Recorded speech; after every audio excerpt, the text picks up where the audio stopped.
Thank you. We shall make a start, but firstly, let us spare a minute of our time to officially open our webinar with a word of prayer. Heavenly Father, we thank you for our lives. We thank you for all that you have done for us and with us. We especially pray for all those who have joined us today in our webinar, the speakers, the participants, and the facilitators. May the Holy Spirit guide our discussions today by pouring down on us the gifts of knowledge, understanding, and wisdom. All this we ask of you. Amen.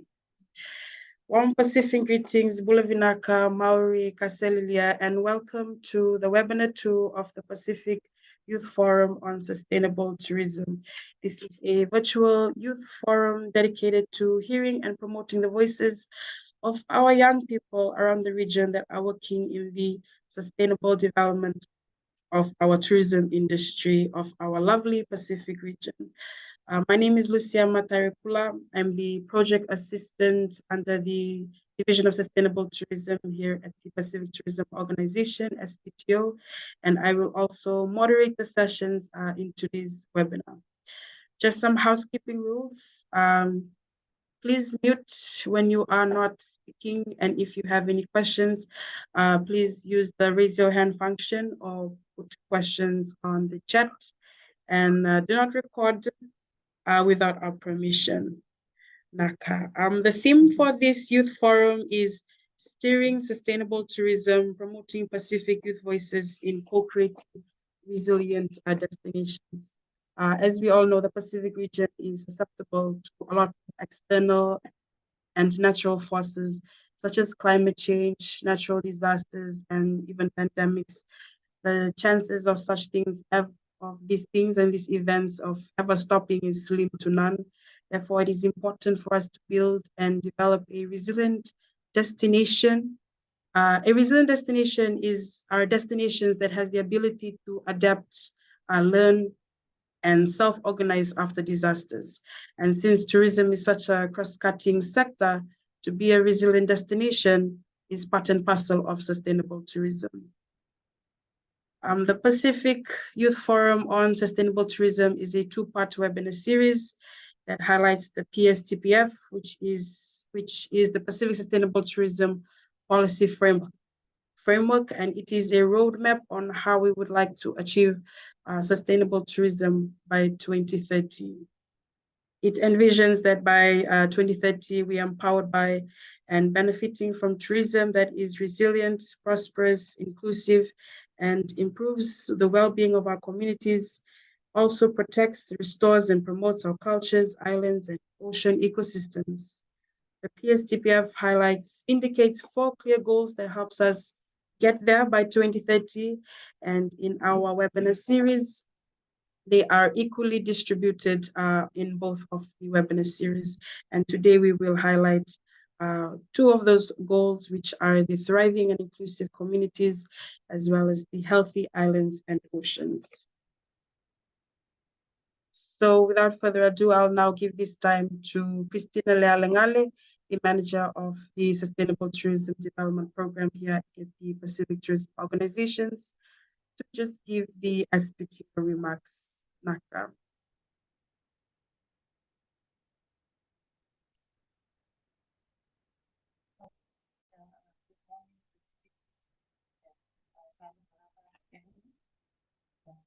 It's okay.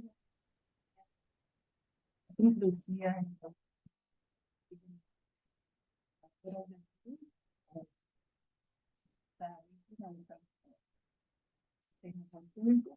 on why in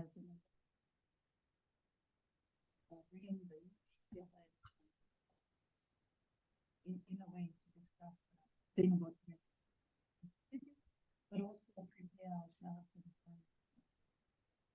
for the Pacific Sustainable. I think some of them are saying they can't hear you. Just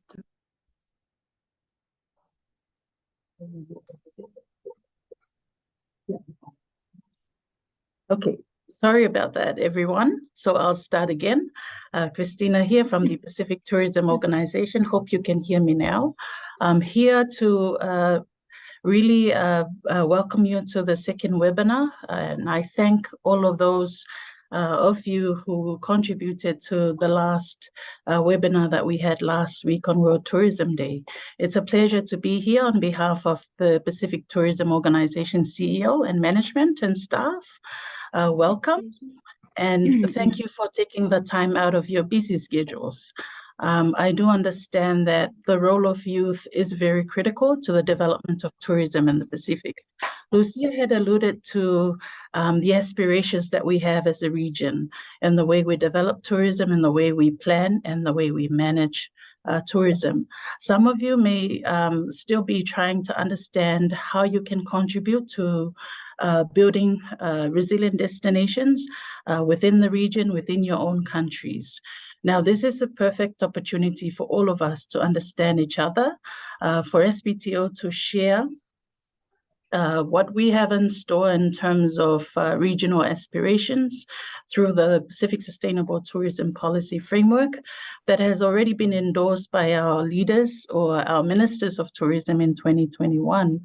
Now, looking ahead, we are aiming to submit or table the outcomes from last week's webinar as well as today's in the upcoming Pacific Sustainable Tourism Leadership Summit, which will be held in Tahiti on the 16th and the 17th of October.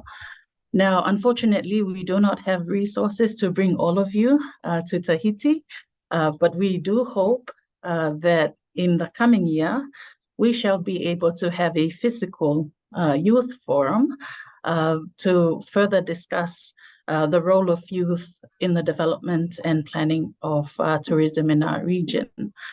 So let's, keep on flying the flag of sustainable development through tourism and bring more light into the work that is happening at the national level. And I do take this opportunity to thank Epeli and Tinai, as well as Carol and Alithi, who have volunteered to support the webinar today by sharing their experiences. We look forward to a lot of learning, but also the exchange of knowledge and information that will help us, propel our waka forward in terms of bringing youth aspirations and ideas to our leaders who will be gathering in Tahiti later this month. So again, today, thank you very much for your time. Please feel free to ask questions and share ideas in the chat or raise your hand, as Lucia had alluded to earlier, and we look forward to hearing from you. So have an enjoyable one. And let's all enjoy and also be very open with ideas. There's no wrong or right answers or questions, but we do hope that we will learn something today on sustainable tourism. Vinaka and Vaftaitele, Lucia.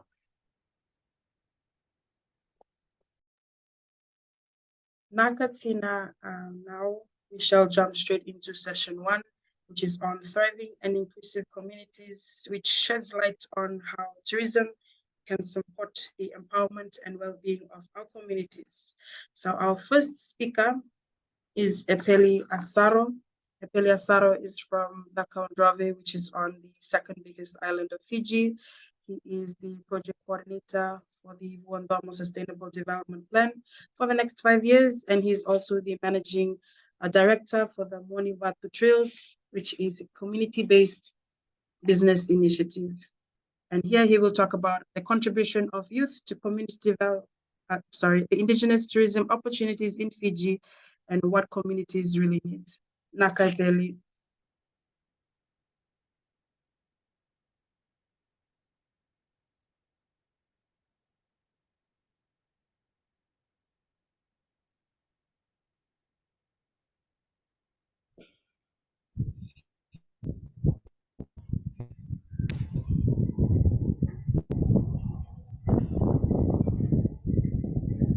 Lucia, can you hear me?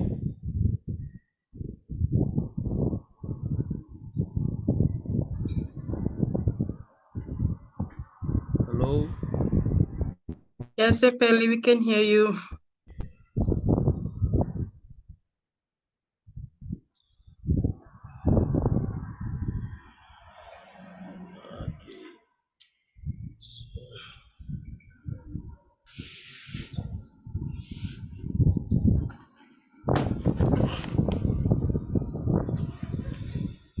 Okay, bulare everyone. Bulare talofalawa.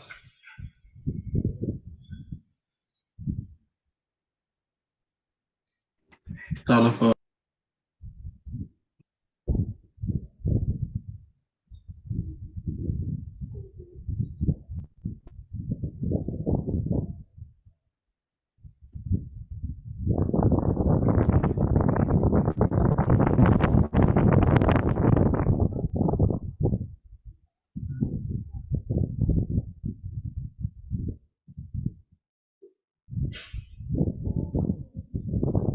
I'm just trying to share my screen on the webinar. Yep, we can see it.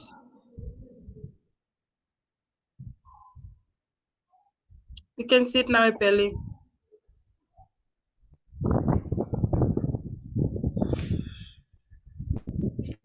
Bula everyone, and welcome to this a short 10 minutes presentation that was given to me by the South Pacific Tourism Organization. And I thank the team that's been behind this initiative in trying to facilitate this initiative on steering sustainable tourism, whereby they're trying to promote Pacific youth voices in co-creating a destination. As mentioned by Lucia, my name is Epeli, and I'm the project coordinator for one of the Fiji Indigenous community-based tourism initiative that was launched in 27th November 2022, and the managing director for a community-based business that was launched on the 27th of September, which was last week. And I thank SPTO for this opportunity to be able to share our journey over the last 8 months, and I look forward to sharing with you the experiences that we've been through, the opportunities that are out there for youths in Fiji, and also the challenges and solutions in the development space in the tourism industry. Just a brief introduction on the Fiji Indigenous tourism community.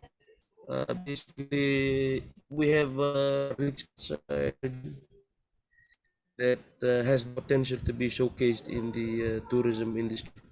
I think the shift now from tourism in Fiji is moving towards experiential tourism, and people are moving away from luxury. All they want to do is experience what's out there in the communities, in the villages, in the tribes and the clans.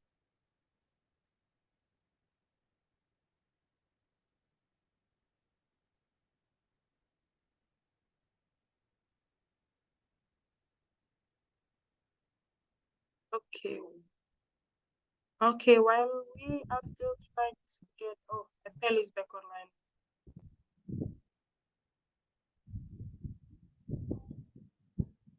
Epeli, are Sorry guys, for you some reason our okay? I think we'll just let Tinay present before you, Epeli.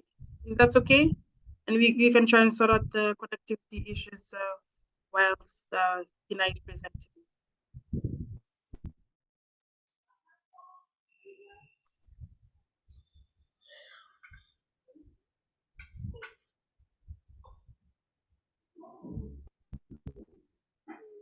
Tinay, are you okay to present before Epeli? You're on mute. All right. how's it from there? It's okay now. Yes. Are you able to present first while Epeli is sorting out his connectivity issue? Yeah, it's so anything you guys yeah, it's I'm okay if yeah, I can go if is so okay. You could still have time to. Thank you. Yeah, you can share screen now. Great. Yes. And just Did it share now? and just while she is still putting up her slides, I'd just like to introduce her a bit. This is Tina Kabwa. She's a 30-year-old woman, happily married to her husband, Kopo John, and they're both young. And together, they are the founders of the Terao Beach Bungalow Resort that's nestled in Abayang Island in the Republic of Kiribati. Deep-rooted passion lies in cultivating and preserving their cherished Kiribati culture, hence has led them to establish their own local accommodation in order to promote ecotourism in Kiribati, which all started on their island, Abayan Island. So through the Terra Beach Bungalow, they aspire to be ambassadors of their beloved Kiribati, welcoming travelers with open arms to share in the warmth and wonders of their lovely home. Nakatinai. Nakalucia. Can I start now? Yes, you can start now. Great, thank you, Naka. Can you see the screen now that I've shared? Yes, you can all see your screen. I'm gonna go back. All right. All right. Let's start.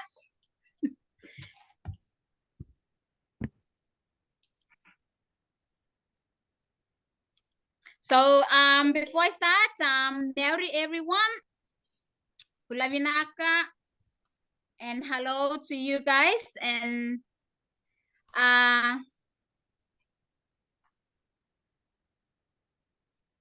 name is Nai Gabo.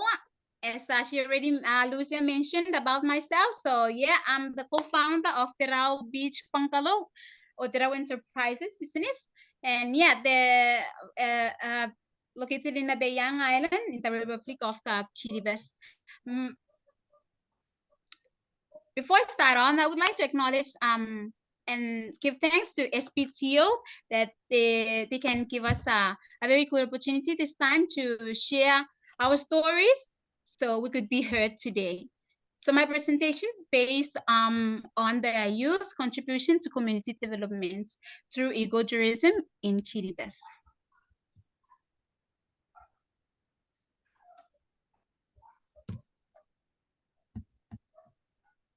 Sorry. Okay. Hello.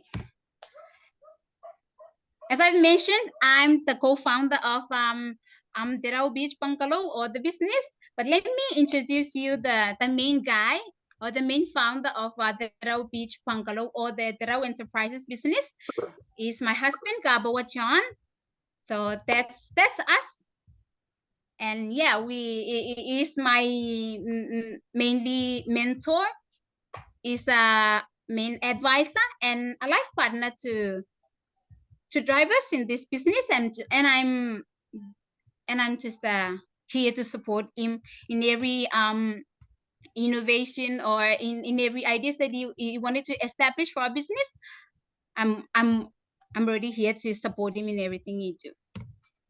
That's the contents of my presentation. I'll be talking of our main business right from the beginning up until this time, as I'm speaking. So yeah, I'll be speaking on Terao Beach Bungalow Resorts and the community that we engage with on the island, local farmers and fishermen that they are the main suppliers to our kitchen. Terao Green Nursery Landscape, community detoxification, Terao Travel Kiribati, which is very new. And yeah, what are our plans, future plans? And so let's move on. That's the name of our resorts, Terao Beach Bungalow. So let me briefly describe the meaning of Terao.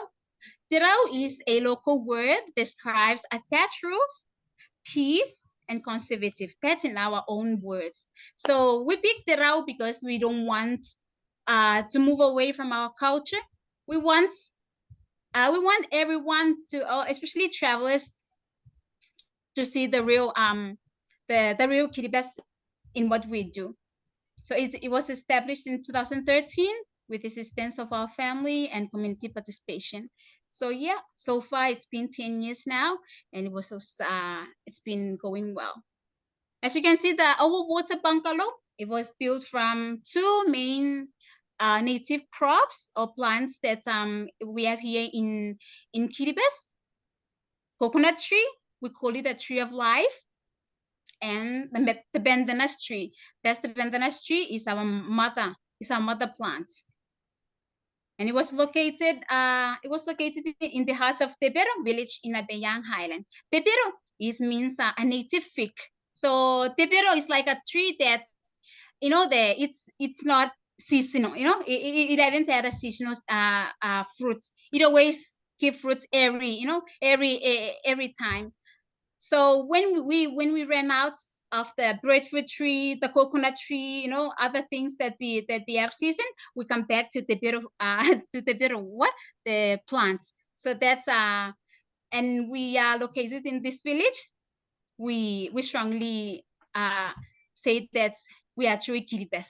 So our main mission is showcasing the Kiribati's unique culture, beauty, and freedom. That's our website. You can reach out to us via that website. Of course, that's the Rao Beach Bungalow in Abayang. So it's very simple, it's very beautiful, and so it might not unique to you guys from the Pacific. I know you're from the Pacific, you've been to the local houses and stuff, but to the travelers, this is what they're always looking forward to it. They always want to experience that. And you might question and you might query, how did we manage to get all this? So of course we have some challenges. Back in the time, back in 2013, that's when my husband was based in Abayang. He was the agriculture assistant in the Ministry of Agriculture. And he was first started to think about establishing a resort, but some other people, they make fun of him. They thought he's crazy because establishing a resort is a big deal, and everyone thought it's you must need a lot of money. But of course that's true. You can before you establishing a resort, you need like 20,000 and to start off with. But we managed to overcome that challenges, and that we faced back in that time, because he's a main agriculture person and he's very passionate about farming. So he's a farmer, and he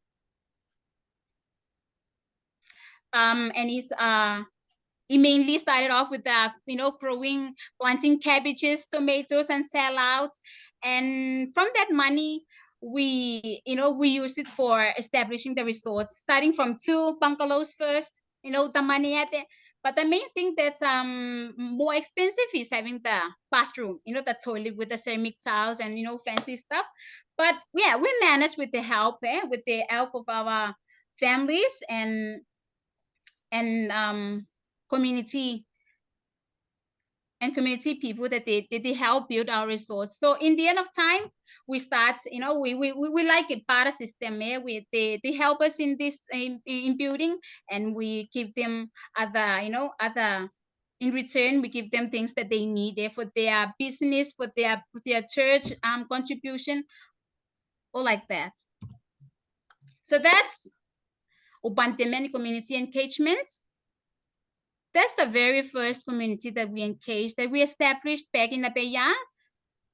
So they are trained in cultural dancing. Okay? They are the ones who always do the dancing for our kids to experience, how do we dance in Kiribati. They're really perfect. They're really, they dance from the kids to the oldest. And yeah, they've been doing that for like 5 years now so far. So it's going success. Not only that, but because we have the strong connection and the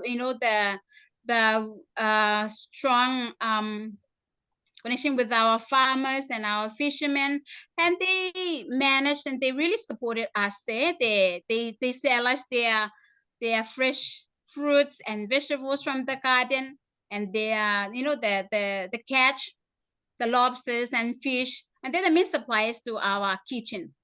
And guess what? The travelers or the Western people, they really love that. That's them. That's the big swam taro. That's how they cultivate. It's been you can cultivate for like many years, and then you can harvest. It can be big like that. So far, that's we moved to Tarawa because of my husband moved to the main island for his work. So he based in the main office here in the Ministry of Agriculture. So we come up and we establish another business because we thought and we saw that the Rao Beach bungalow is going well, successful. And yeah, because we are in Tarawa now, we don't want to we still want people to have things they to do something with their while instead of doing nothing at their home. So we promote how to grow your own food, we promote how to do business, especially to young peoples and community peoples, so they see a perfect business. So we supply them the planting materials, the nursery, and that's our business here, the Rao Green Nursery and Landscape. So it's been 2 years now, and it's going well. People are tend to more, they're having a green business there, and we're so glad that the demand now is very high in wanting the planting materials because they want to grow their own vegetables and sell to the hotels, so they get money for their own living. So in here, I also want to acknowledge the Triple GI because we won the awards from them, and we got the funding. So hopefully we are expanding the business, the Rao Green Nursery right now. Not only that because we want people to work with us, to do green business, to do the developments in their communities, but we also want to help them to boost their health so they could sustain in what they're doing. I know I've been coming to almost the end of my presentation, and I want to introduce Tirao Travel Kiribati. That's another business that we established now. We created now. It's been started like July this year. So it's perfectly going well, and it's because we don't want to cancel the booking of our guests. We lead them to another accommodation in other outer islands, so they don't miss Kiribati. So travelers, could go and spend and invest and they help the other communities in the other islands, help the people of the community, especially the youth, in supplying the vegetables and the fish, and the activities that they're helping the accommodation that the guest house with. They are all it's all about ecotourism. We don't want to travelers to miss that one. Our future plans, yes, of course, we want to encourage youth to do business like us. So because it's been 10 years now, and yeah, we looked at it, and so far, yeah, we've been doing good, success, and yeah, why not other my other the sisters and brothers in the Pacific, they can do whatever they want or dream about. And another thing is want to to build their own traditional homestay accommodation. Second one, there whatever they do to promote ecotourism, like fishing and planting, like planting and the planting the babai, all those things that are related to our traditional skills. We want to maintain that. Not only, but lastly, we want to work hard to turn Kiribati into our like a plastic-free country. And I know that here in Kiribati we face that we faced one of that issues globally, and I think most of our private sectors and the Ministry of Environment, the tourism of authority in Kiribati, they're really good in doing that, and they always lead in that campaign and cleaning. So yeah, I wish that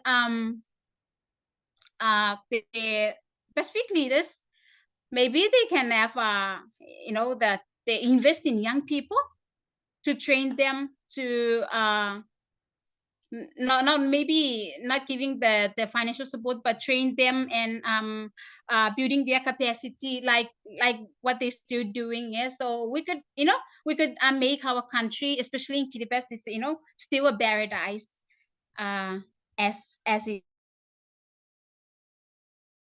is. I've come to the end of my presentation today. And again, I always encourage people, the youth, the women, community people, everything is possible with God. And that we always take issues and challenges into opportunity business. So why not start your own resources and with your own resources and skills, whatever you have, just start with that. So I strongly say and recommend that you have to work hard in the first time and then work smart later. So everything could be, fall into places. That's with God's blessing and God's guidance. Thank you all once again, and Kamrapa. And because of limited times, that's our contact. If anything you want or ask or more, please reach out to us in that contact. Thank you once again. And I also thank the SPTO again for this very good opportunity. Thank you so much, Lucia, and thanks team. Thanks the team for your time. Thank you, Korabwa Tinai. What a wonderful presentation. You have highlighted to us that we are never too young to start our business, especially for you, 10 years going strong, and you're still very young, you and your husband, Naka. Okay, we'll now move on to Epeli. I think you're ready now for your presentation. We have your presentation, so we will just share screen from our end.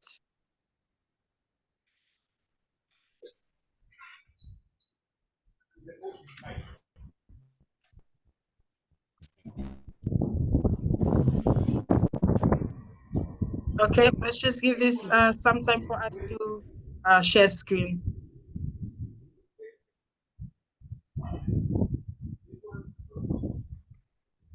Epeli, you're okay now?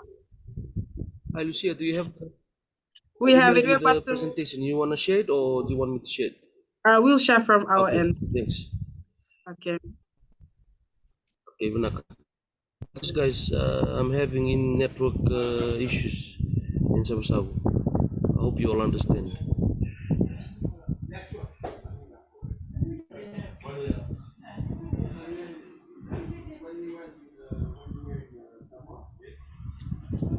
So guys, while Lucia is walking through the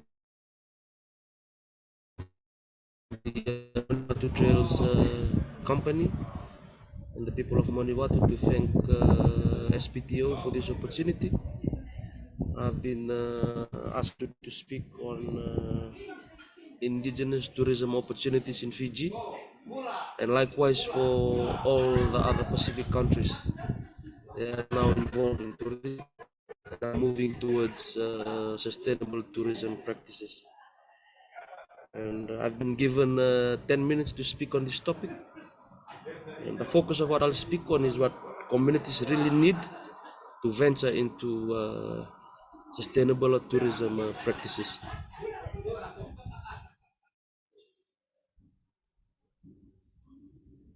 I thought it would be important to mention that venturing into community-based initiative is never easy, especially when you have to go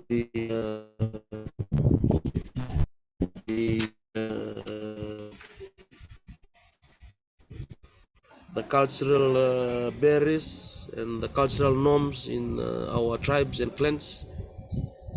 And I know this can be replicated in all the started this journey in 2022 November. I've never regretted looking back at the journey that we went through. It was a big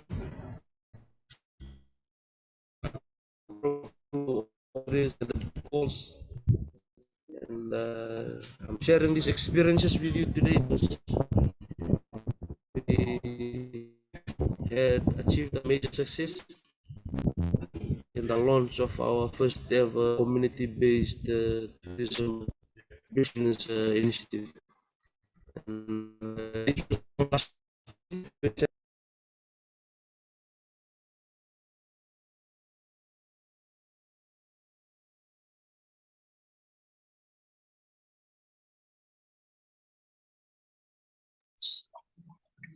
Okay, while we wait Epeli to get back online, do we have any questions for Tinai?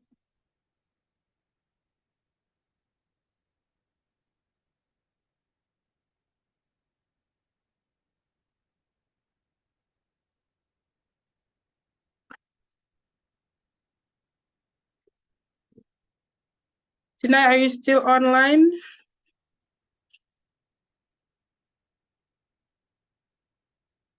Because I might as well just ask you something. All right. All right. Okay. Can you hear me now? Yes. Great.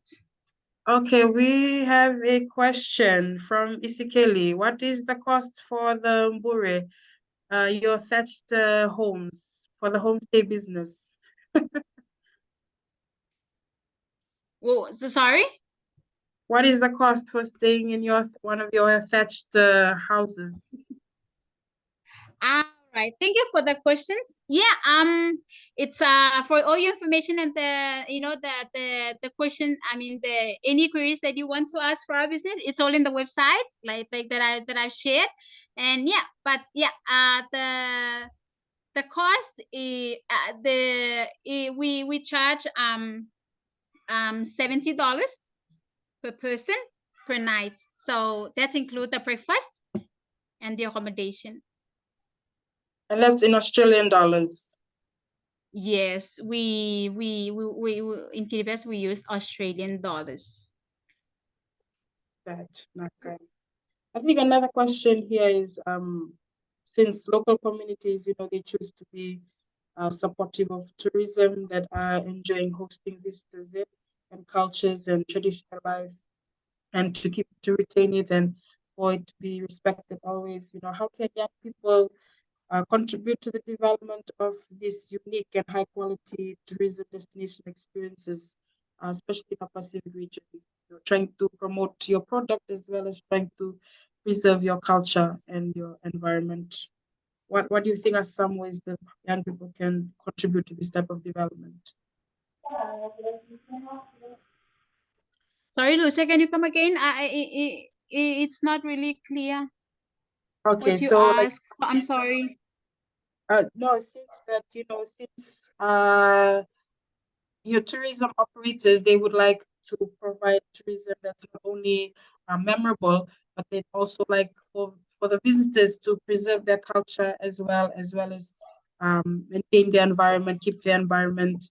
What is some of the ways that you, as a tourism operator, you promote that? And as an advice for young people. regards the question, like the one that we've been doing so far, like I've said, the most of our young people, they, they do really good in dancing. So I think that's one of how to preserve our main traditional culture, that, like that we're so unique in that way. So for me, for experiences, like I've mentioned, the open demand community, they are really good in that, and they keep doing that over and over again whenever they have the cast. And it's not that they have they maintain how, how they dance, in our traditional ways to showcase to our guests, but they also charge the guest. So people from, especially the what do you call them, they metang tapalangi from from the western country. They really, they really enjoy that, and they pay money because there's a fee. So in that case, they not only you know practicing and, keep doing that for the sake of they're sustaining our culture, and for the but also for the development of their community. They dance and they get money, so they improve, for the open demand community. They use the money, to build their toilets. They use the money to, buy something else that they thought that, it's really helping developing the standard of their living. And yeah, I think it's really, sorry, if I answer your questions. No, that's a good example of how young people can be involved in sustainable Yeah. tourism, especially preserving their culture. And it's very good and nice to see that you engage the young people to do that. So we have another question here from Samoa Business Hub. Has anyone, youth in particular, have started turning their homes into traditional homestay accommodation? And if yes, what's the experience like?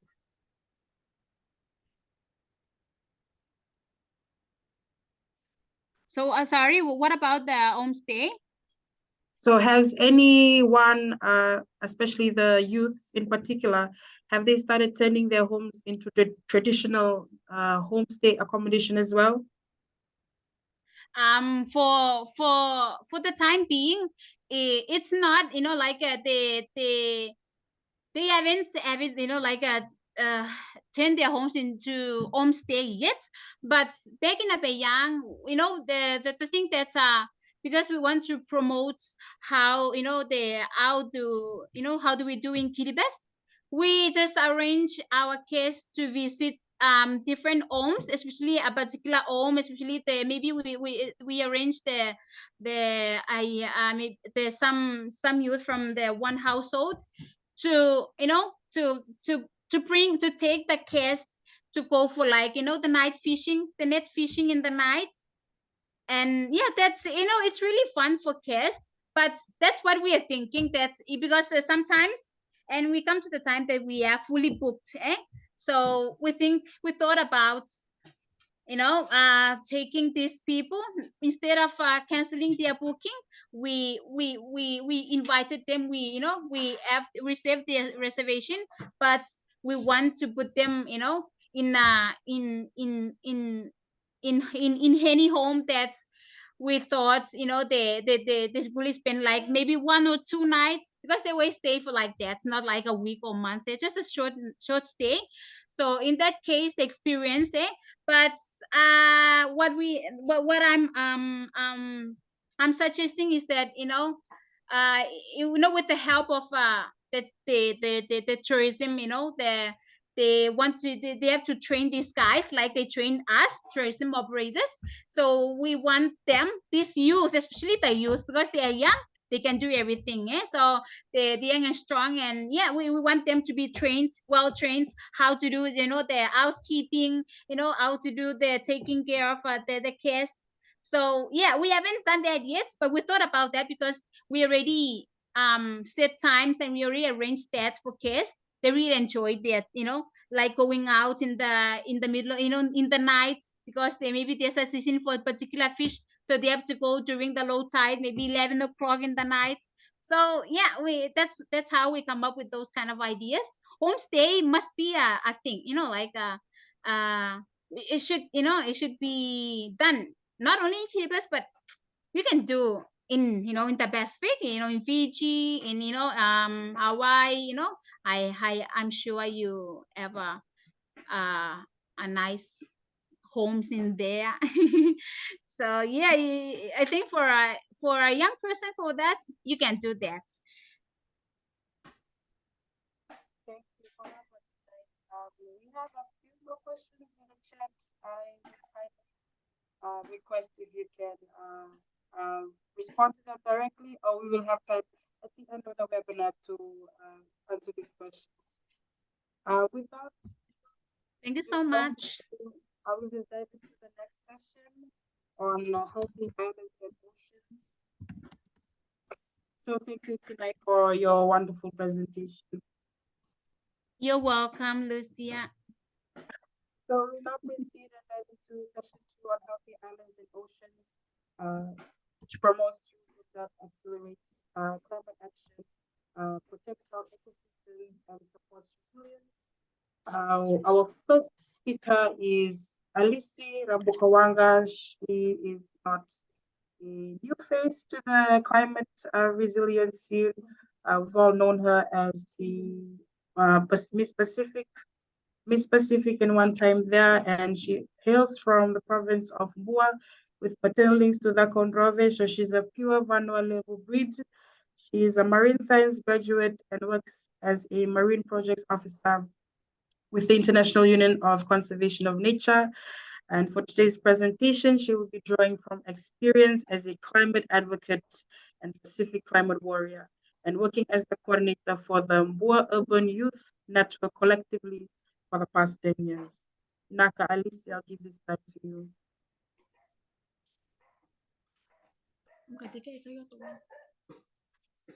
Thank you very much, Lucia, for that introduction. And I hope everyone can hear me clearly.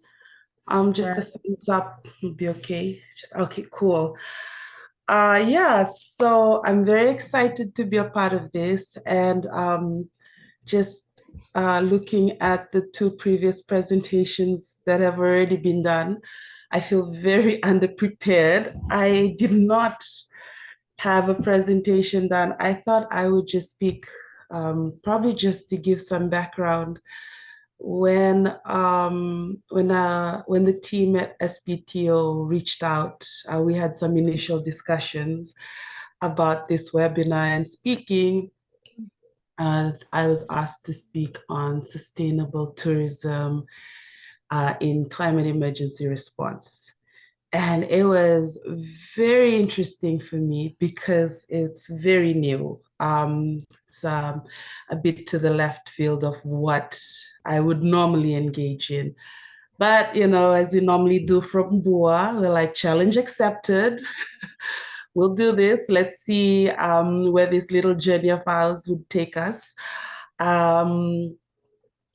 I reached out to a few partners, colleagues, friends who work both in the climate space and in the tourism sector to try and gauge, first of all, like what do you know, or what do you understand? How do you work around climate emergency response in terms of sustainable tourism, and how do you engage youth? And maybe I am limited by my networks, who knows, but there was very little sort of framing around it. Everyone had anecdotes, like, stories. Oh yeah, I get that, what that is, like when disasters happen and things like this happen, youth are the ones who are right at the forefront in responses, in doing everything, in helping to clean up, in helping to rebuild. Even as voluntary work, you see it everywhere.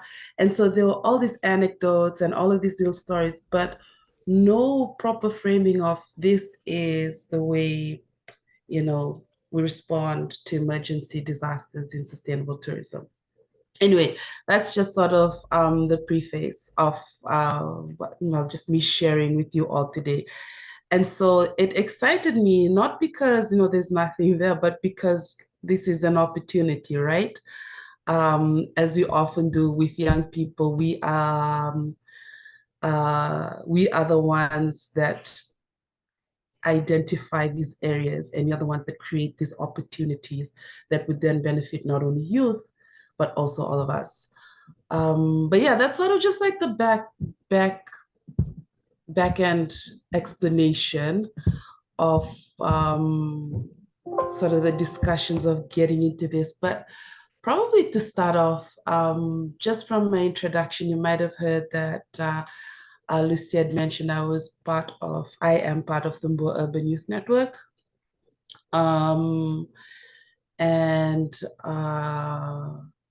it is a network of young professionals that reside and work in urban areas. Before it was just like Suvalotok, but now it's a bit more global, that have traditional links to the province of Mboa, which is in the northern part of Fiji.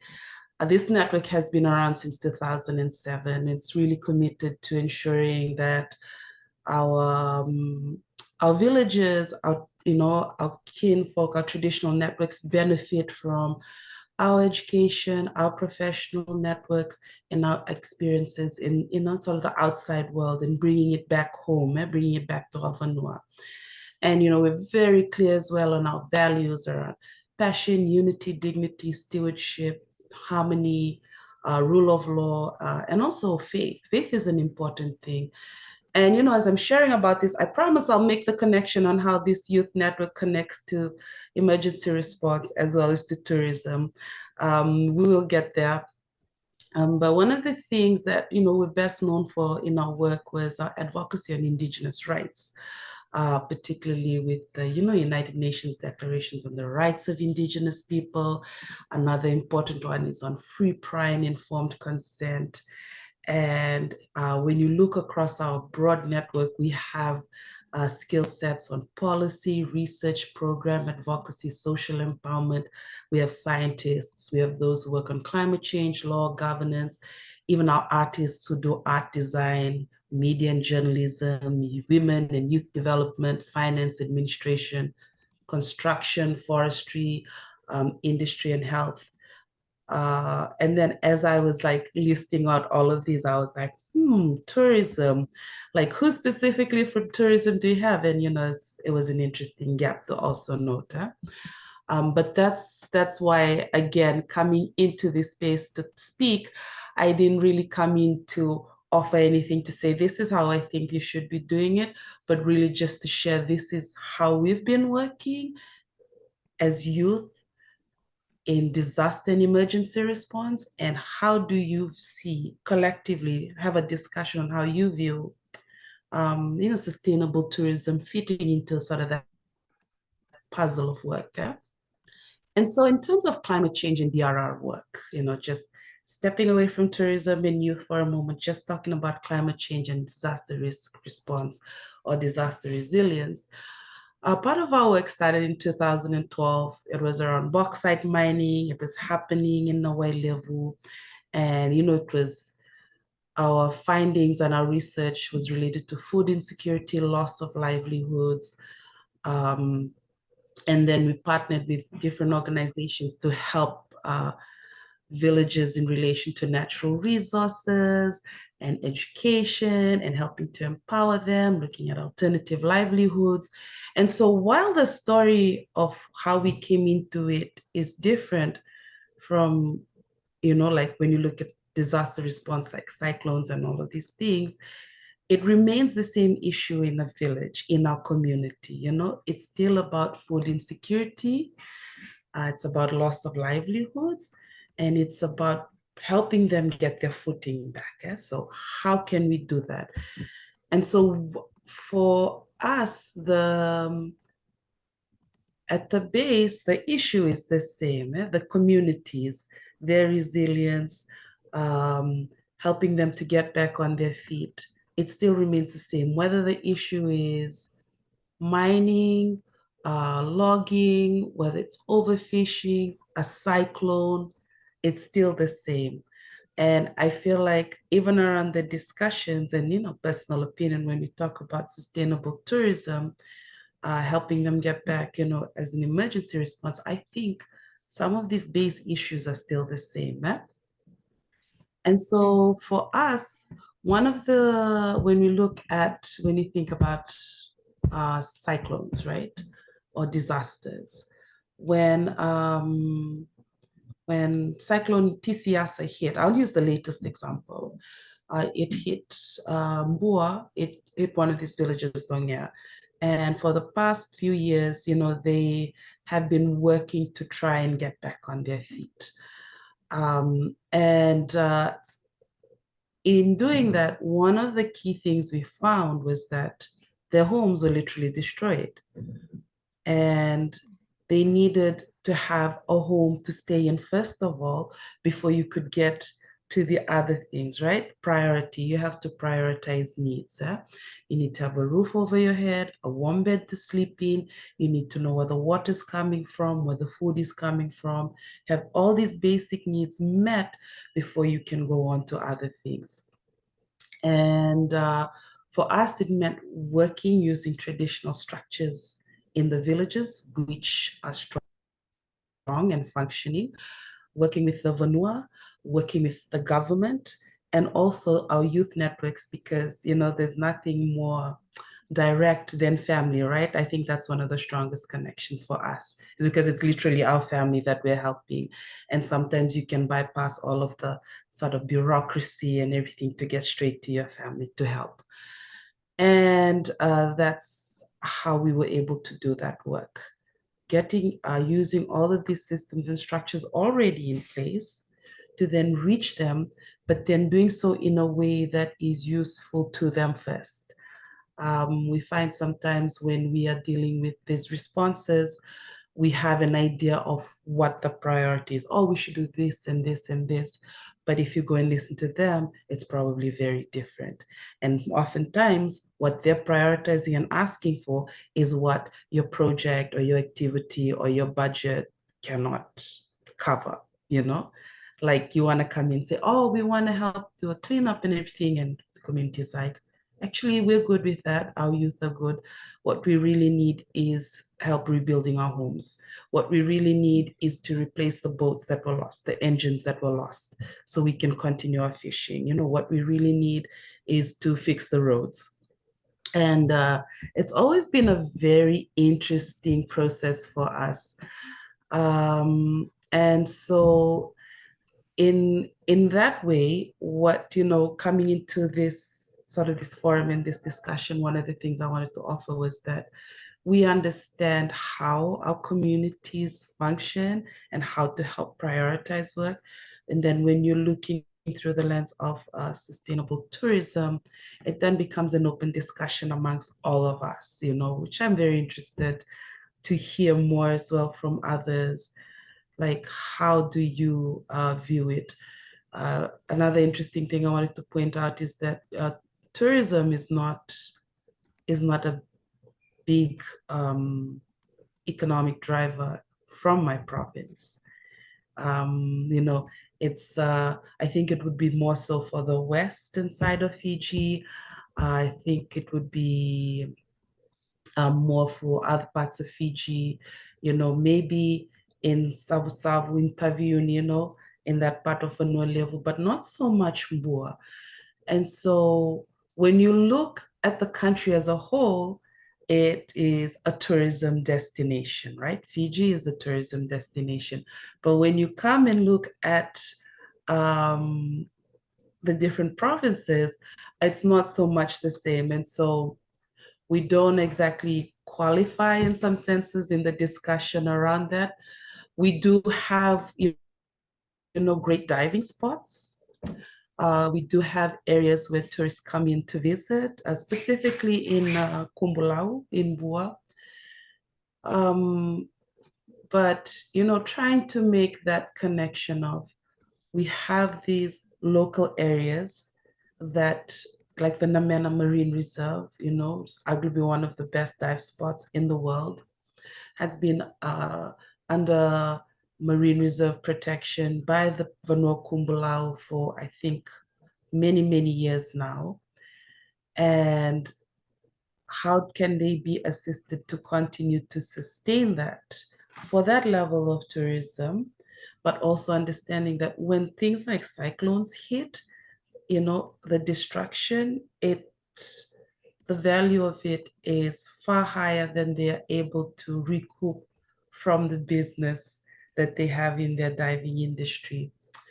And I'm interested to understand even more, because this is not my background, like, you know, what is the interest of investment in places like Moa that have very unique diving areas, very unique forest areas, that could be, like, I think our first presenter was saying, more experiential than, you know, sort of like the touristy vibe, so that, you know, we can help to build up that industry in our provinces, in our thing, but while at the same time recognizing that it might not be, you know, sufficient, like in terms of effort. If we're putting effort into building up this industry, how much of it can help sustain us if a disaster hits? You know, that becomes the question that comes back. And anyway, I really could go on, and I can see questions are coming up and things, but those are some of the very initial things that came to mind for me, and recognizing that's a fairly sort of new terrain of discussions. I'd like to thank the team at SPTO for allowing me to come and speak for a little bit on this. And happy to have more discussions as well. Thank you, Lucia. Thank you, Alice Naka. That was a great presentation. I think you highlighted well on our goal on becoming a resilient destination and seeing how other tourism operations or tourism businesses, destinations can probably marry the two and how they can adapt to what BUA has been doing into their tourism program. And I guess by 2030, yeah.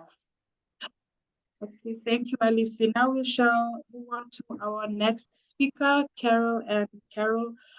She's a storyteller and community educator of Pohnpei in the Federated States of Micronesia, the northern side of the Pacific, and she earned her Bachelor of Science degree in biochemistry from the University of Hawaii, Manoa.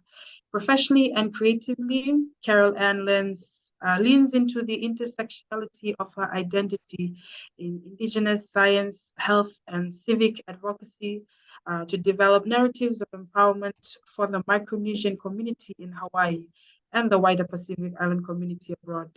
In 2022, she, alongside Dr. Nicole Yamase and Desiree Yamase, co-founded the Madao Project, a cultural enrichment program that aims to reconnect Micronesian youth with their navigational heritage. And as a storyteller, her collective work, Kiwiria, explores the social context of her life and her life as a transformer of that social context. Her poetry has been featured in the 2021 Sundance Film Festival, Celebrate Micronesia Festival, and Why It Matters, Civic Engagement, Equestries for the Hawaii Council of the Humanities. She's also a Spring 2023 Poetry and Census Fellow with UC Berkeley's Art Research Center. Naka Carol, and I shall now give the floor to you.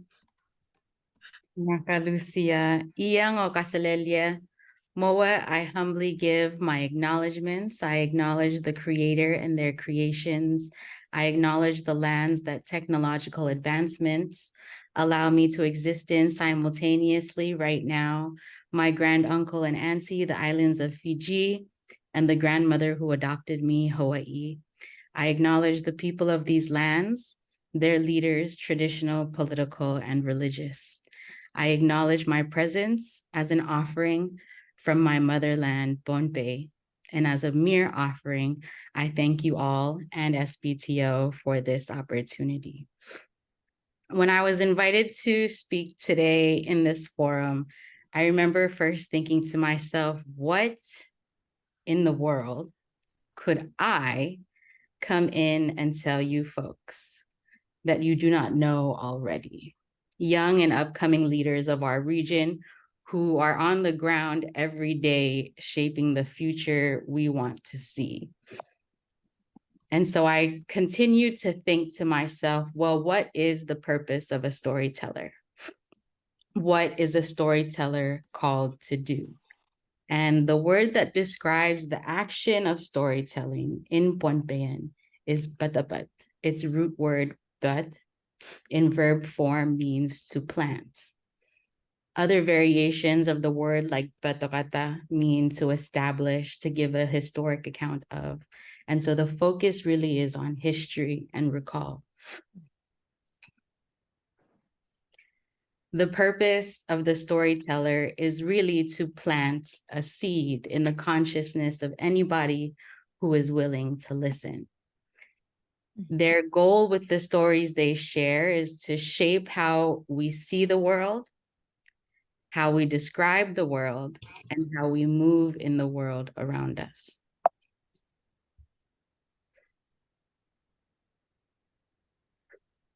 When we're planting these seeds in the consciousness of those around us, what we're really asking them to do is to take stories, proverbs, myths, things that you've heard from your ancestors, and use them as a conduit for transformation, to respect and re-see the world around us so that we can transform it to benefit us.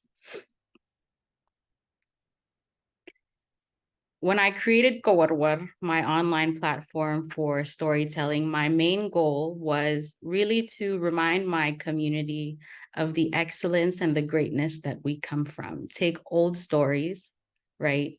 Proverbs and legends, and try to articulate new lessons that we can employ. When we re-see our ancestors, the goal is to take real pride in what they did and what they accomplished, right?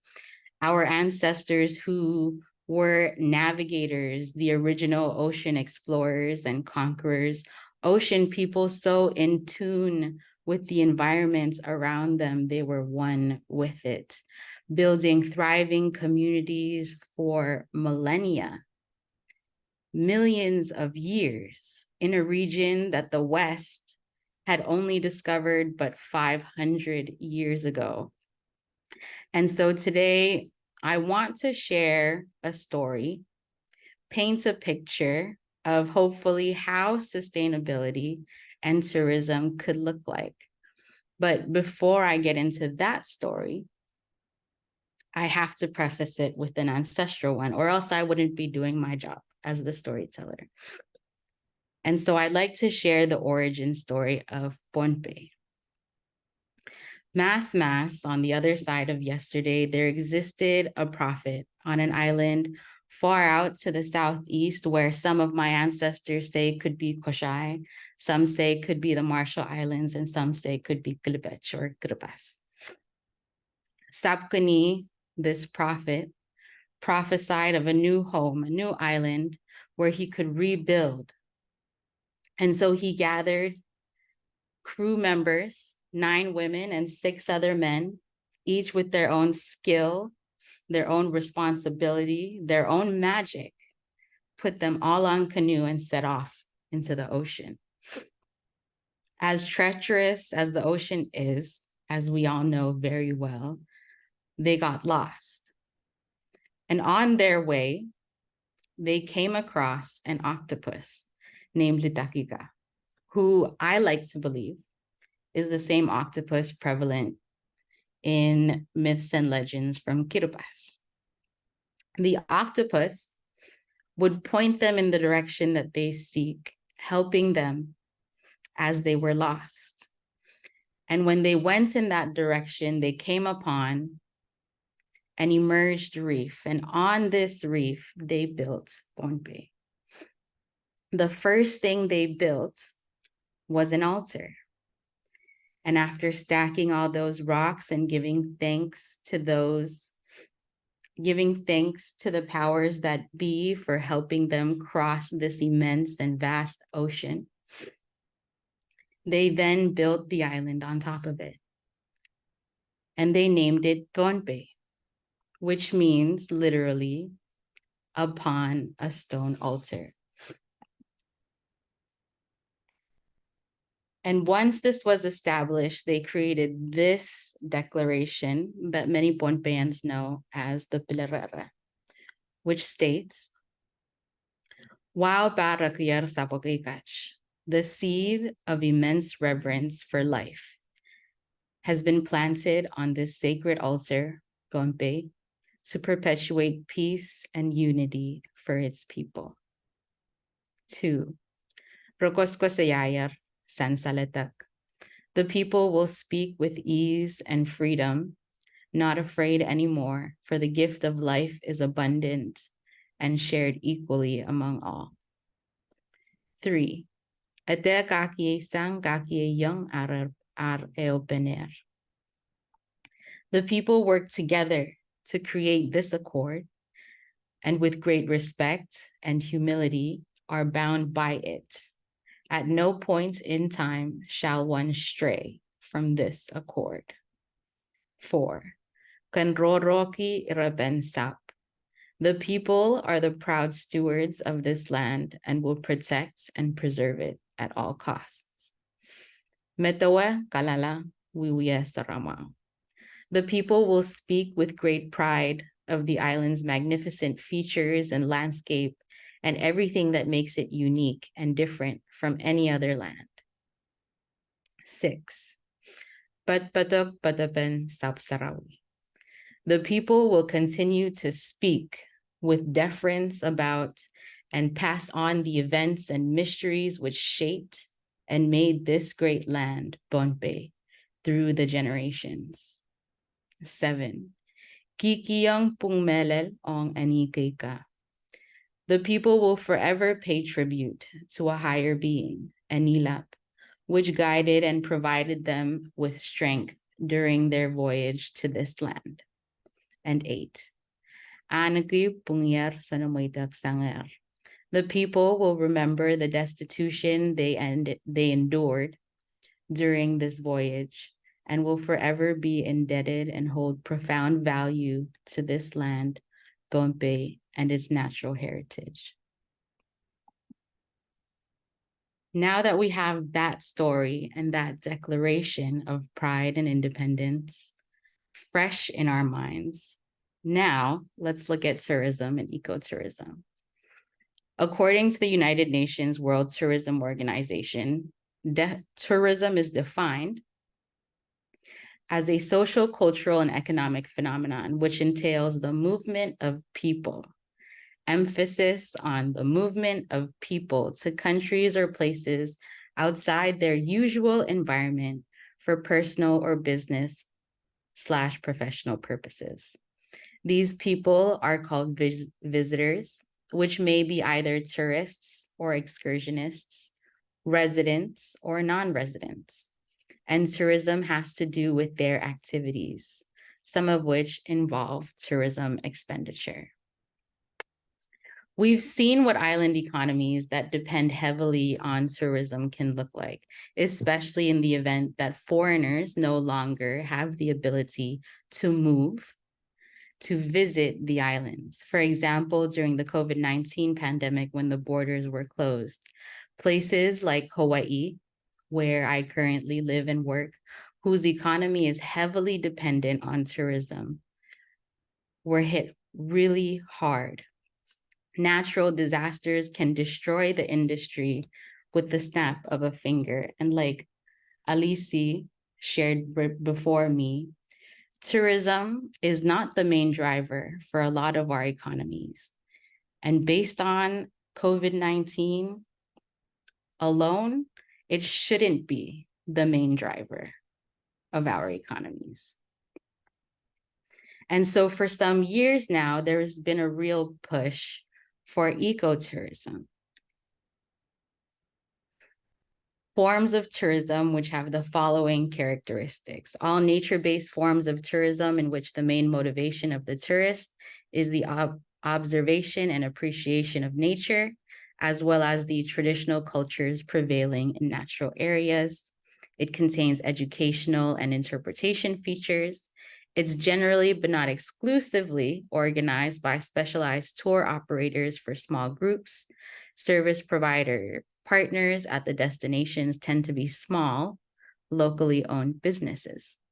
It minimizes negative impacts upon the natural and sociocultural environment, supports the maintenance of natural areas, which are used as ecotourism attractions by generating economic benefits for host communities, organizations, and authorities managing natural areas with conservation purposes.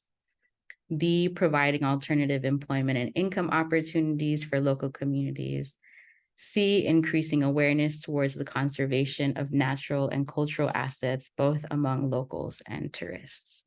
That was a lot of words. Basically, exactly what Tinay is already doing with her resort in Kiribati, and what many of us in the region are attempting to perfect, which is tourism that respects the people of these spaces, that centers them, their stories, and their magic, and that cares for the natural resources that they invite people to come and see.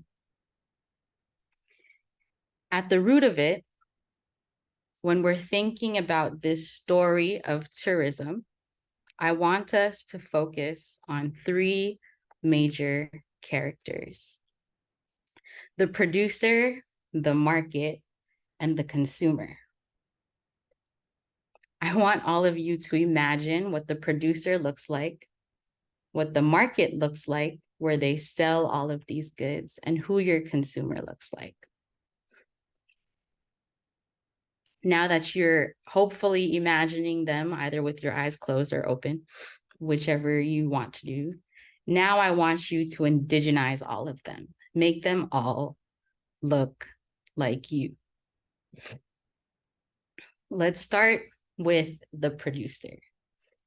When I think about stories of Pohnpeian women of old whose traditional importance lay in their craft, tattooing, weaving, producing lugo or fabric, they wove mats, canoe sails, and baskets. They produced cloth from banana fiber, breadfruit bark, and the inner bark of hibiscus. Cloth was highly decorated and had variegated patterns. There was a specific type of cloth sourced from Pohnpei that was so valuable, it could be traded for a canoe, like an entire voyaging canoe. So think about going back to the idea of producers and our ancestors who were always great producers until consumption at high rates was introduced, and we moved from being the main producers in our islands to the main consumers with imported foods, imported fabric, what have you.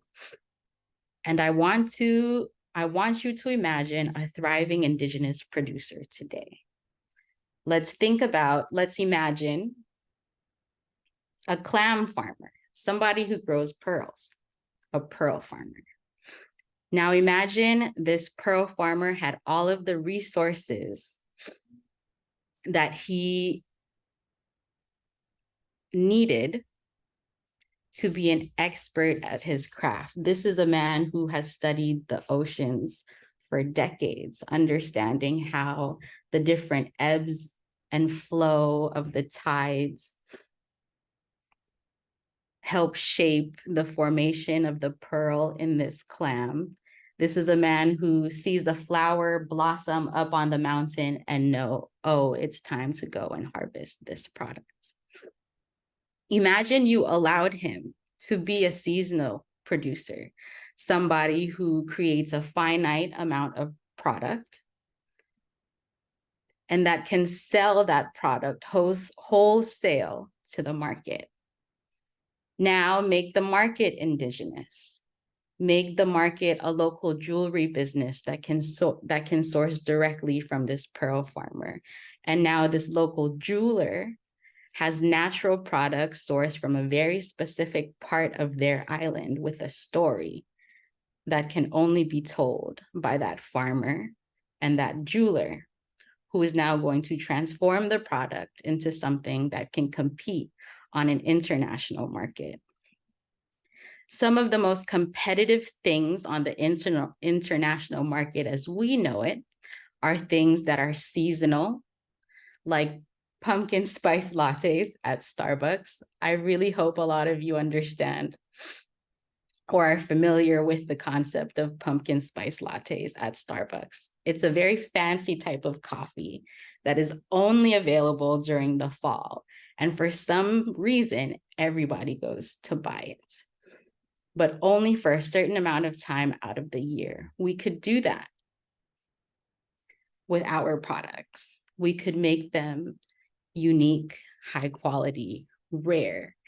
If, as the others who have presented before me have mentioned, we have the entire community invested in the production of these products, keep the environment clean, have governments who can subsidize farmers so that when they're out of season, they can continue to focus on the farming without having to focus on profit. That's to say, what if we created a world where if the production of these pearls lasts only 3 months and there's a finite number of them, what if we gave that pearl farmer thousands of dollars up front for his product? We then source it to the local businesses who then create it into jewelry. And then that attracts more tourists to come. We could have clam farmers who source directly to local restaurants, invest in young people who want to go into the culinary arts, create Michelin star restaurants and establishments, bring back all of the pride that our ancestors invested into the environment to create real products, real assets that we could share with the world. And then after you've grown your producers, from the farmers to the fishermen to the artists, then you fund the arts. Because you can have the producer, the market, and the consumer, but you need the arts. You need people who are able to tell the story of these products and these assets and put that story out into the world. And it's that story that will bring the tourists. And in this way, instead of the focus being the foreign tourist, we focus on our assets, our ocean, our natural resources, and our environment. We invest in not just the pearls and the fishes and the trees, but we also invest in our people. Because if we aren't the ones putting the money into our economy, if we don't fund ourselves, then it would be irresponsible to depend on others to fund us. We have to inspire others to support us by first supporting ourselves. So you have to also indigenize the consumer, create products, create tourist experiences that your siblings, your cousin, your auntie, the kids that you grew up with in school can come and also experience. That way, when borders do close and there's no more movement from the outside, we still have movement on the inside. And I will end my presentation there. I hope that story made sense to folks, and I hope that you're able to carry it with you and hopefully re-see the ways that we are trying to imagine tourism in the region. Erer, Kalangan. Thank you, Lucia.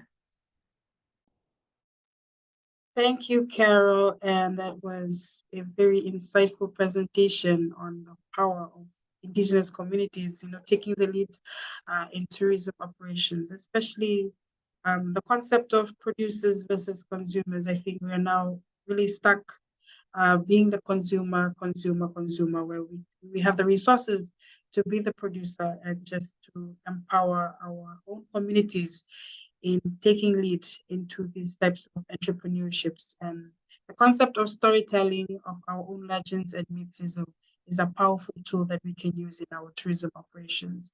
So thank you, Carol, and for that. Now I shall open the floor for a Q&A session. So if you have any questions, please use the raise your hand function or put your questions in the chat. Anything that you would like to ask the two speakers for this session, Alice and Carolyn. Do we have any questions?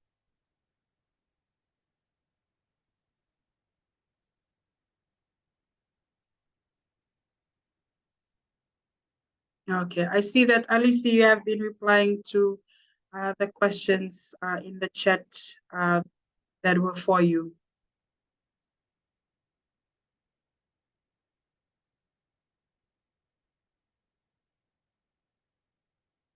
So I think, Carol Ann, a question that has been raised and I think has been supported by many of the participants here today is if you have any future plans for offering storytelling courses, especially for tourism operators, because this is a wonderful tool that most of us would really like and what the tourists would really enjoy, especially linking the two with conservation of our ocean and the history of our people and just some techniques and what we should do that you can offer. Yes, thank you. Thank you all so much for that question. I'm currently in the process of developing a course for storytelling that's better suited for teaching within the Pacific region. And then once that's ready, it'll definitely come online and I will share all of that information with folks. But I guess I'd just like to ask, for your opinion, why do you think, like, to be just your opinion, like, why is it an important component of conservation of the biodiversity of our islands and oceans? Why is storytelling an important component of it? Like, how is it a good relation tool? That's a really great question. And when I think about this whole topic, my mind jumps to the idea of the labor force. For a lot of our islands, people are leaving. And a lot of people leave because they don't see their connections to the island and the responsibilities that they can hold to help their families progress socioeconomically. For example, growing up, I, for the most part, grew up in Hawaii. I was born in Pohnpei and we moved here. And so when we moved back to Pohnpei, when people would ask me where I was from, I would say I was from Hawaii because those are the stories that I knew. My dad being a conservationist, I grew up around a lot of Pohnpeian conservationists, and a lot of them were uncomfortable with the fact that this little Pohnpeian girl who's always with them only says she's from Hawaii and cannot claim Pohnpei yet. So they would take me whenever we would visit all the different sites, whether it was Nanmatol or Kapiroy, all the different falls and all the different islands, what they made sure to do was to share the stories with me, the origins, the myths and legends. And after learning that, I became closer with Pohnpei. By learning the beauty of Pohnpei through these stories, I could see how I am an extension of that beauty wherever I travel to in the world.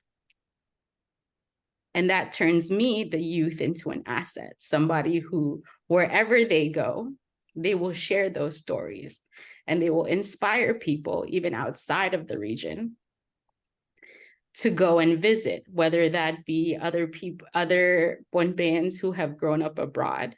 It inspires them to go home, maybe start their own business, give back to the island. Or it could be foreigners who are so taken aback by the idea of these ruins made up of tons and tons of stone that a lot of people think the aliens built, they become so inspired by these stories that they have to go and visit. So I think that's one of the ways that storytelling plays a big role in not just tourism, but growing the islands in general. Nice, I really agree with you, Carol. Thank you. We have one question here from the Summer Business Hub. Aside from what we are all currently doing, how would you suggest we can create more movement domestically when international travel comes to a halt again? I think because most of for storytelling, we tend to target those coming from abroad. But how can we target those traveling domestically?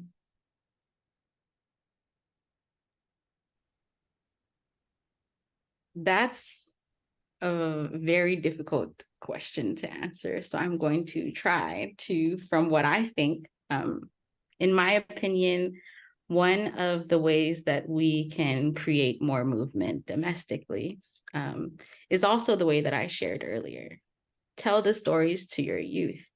Make tourism experiences accessible to your family members. If I was a tour guide, or I have been like a stand-in tour guide for my family back home when we have visitors come in. And what I really appreciate is after we do the tours, my family will bring me aside and be like, hey, look, so this part of that story you just told is kind of wrong. So here's another way to tell that story. But by opening up the experience to locals and others besides you, the storyteller gets trained and learns how to tell the same story in different ways. That way, when other people do come, it's not the same script over and over again. They hear variations of the story and they're engaged with magic in all aspects of the experience, right? You create experiences where everybody, even on your island, want to come and spend money on to see you and then all of the other people involved.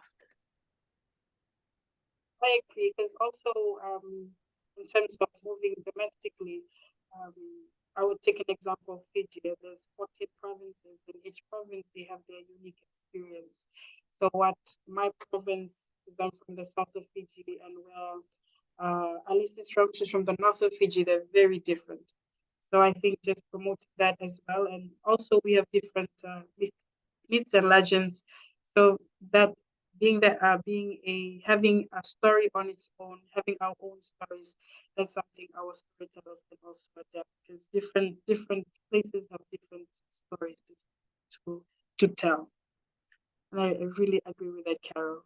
Naka. Do we have any other questions for Carol or even for Tinai that's still in the room with us? Unfortunately, Alice had to pop out because she has another commitment, but we are very thankful for her presentation. It really enlightened us.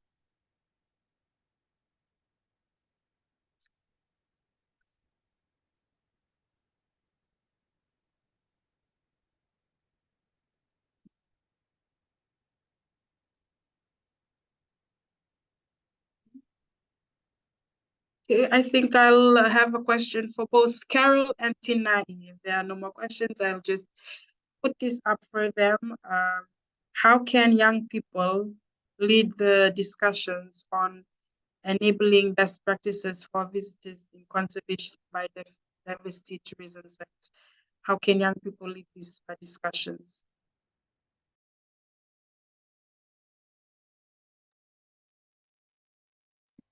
Apologies, Lucia. Can you repeat the question one more time? Sure, no problem. How can young people lead the discussions on enabling best practices for visitors in conservation and biodiversity tourism? So how can young people lead these types of discussions on getting this type of best practices into place? And this is a question for both of you, because Tinai, I know that you're very engaged in ecotourism, and Carol Ann, you are all for conservation. Like, as young people, what is your advice to other young people? I can go first. Create content. One of the biggest things that we've seen, or that I've seen, especially working with youth in the US from the FSM or the RMI or Palau, is that more and more of them are using their social media platforms to educate people around the world about who we are, where we come from, and the values that we hold. So content creation is my answer. Tinai, would you also like to speak on that?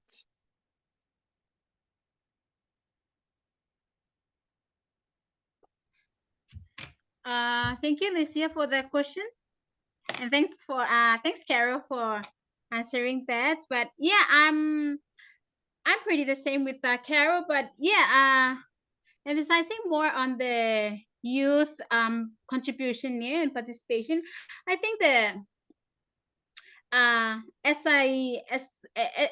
a young people, as a youth from the Pacific, we believe that we you know we are so strong, eh? And we have the skills, and we have the knowledge, eh? And we have we I think we have all this because we've been educating, maybe studying overseas. We came back, other things. We've been getting knowledge from our elders. So that's what make us very unique. And then in the ways of promoting ecotourism, I think we are the ones that we really need support. So yeah, so if we look at the screwdrivers, like myself, I'm a screwdriver. So I just tend to believe that I can do things. So I just use my skills and the training that we've been having. So in lead our community, in leading our the development of our ecotourism or tourism in our own islands. I think youth are the main leaders. So yeah, it's we really need support in all those aspects of ecotourism and tourism in the Pacific Islands. So thank you, Lucia, and yeah. Thank you, Koraba, Tinai. Thank you, Carol. And since there's no further questions. Okay, so we have one question here from my colleague, Catherine.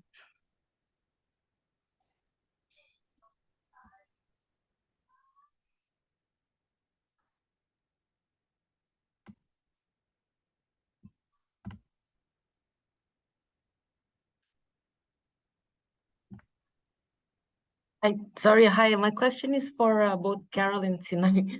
Can you guys hear me well, Carol? Okay, awesome. No, I just have a question.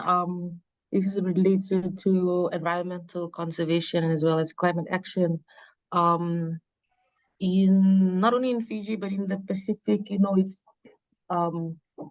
getting the buy-in from private sector, especially hotels, businesses, in putting climate action or environmental conservation as a priority or as a strategic priority for their business is quite, it's quite hard, because at the end of the day, they would like to see what's the return on that investment if they put in sustainable practices within the operation. Because at the end of the day, their motive is to make profit, because it's a business for these hotels, cruise ships, etc. And so I'm wondering, my question for both of you, especially Tinai, because you're also a accommodation provider. What is one way we could get those buy-in from the private sector businesses? Because at the end of the day, that's where tourism happens. And how can youths play a role in getting that buy-in from private sector businesses? Thanks.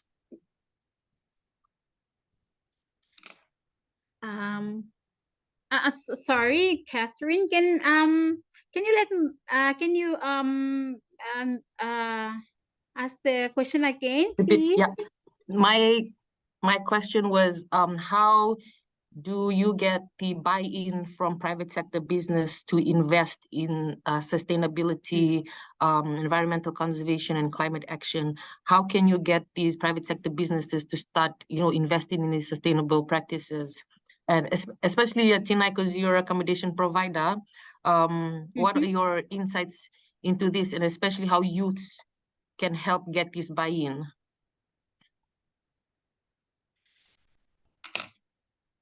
Is that clear? Or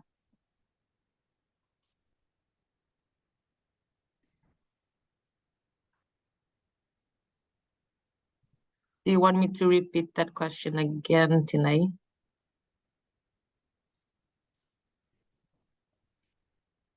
Yeah, please. I'm sorry. You can. I'm just trying to get the right answers for your question, please.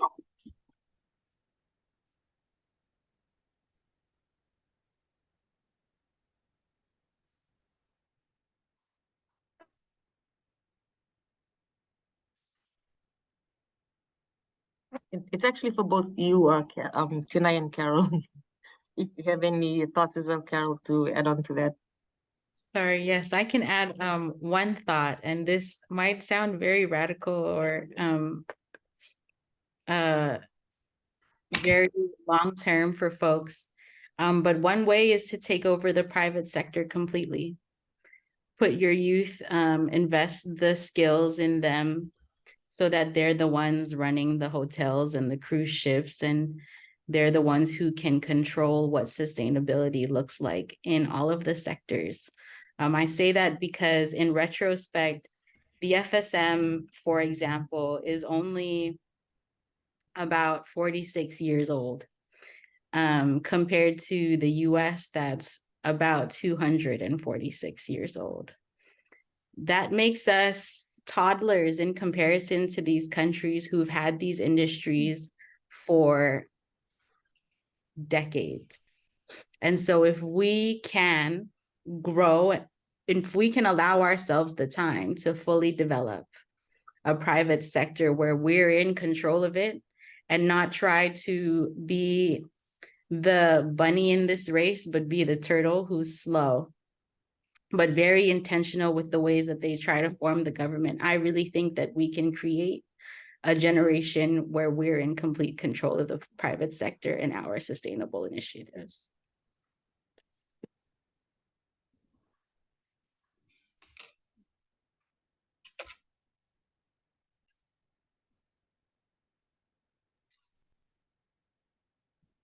Thank you, Carol.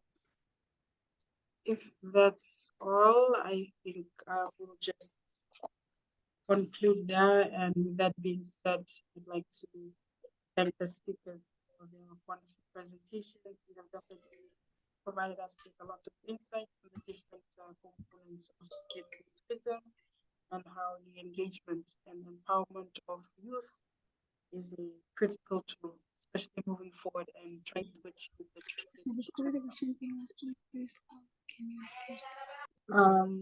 to conclude, we will be sharing the presentations with all the participants, as well as a copy of the recording of this webinar.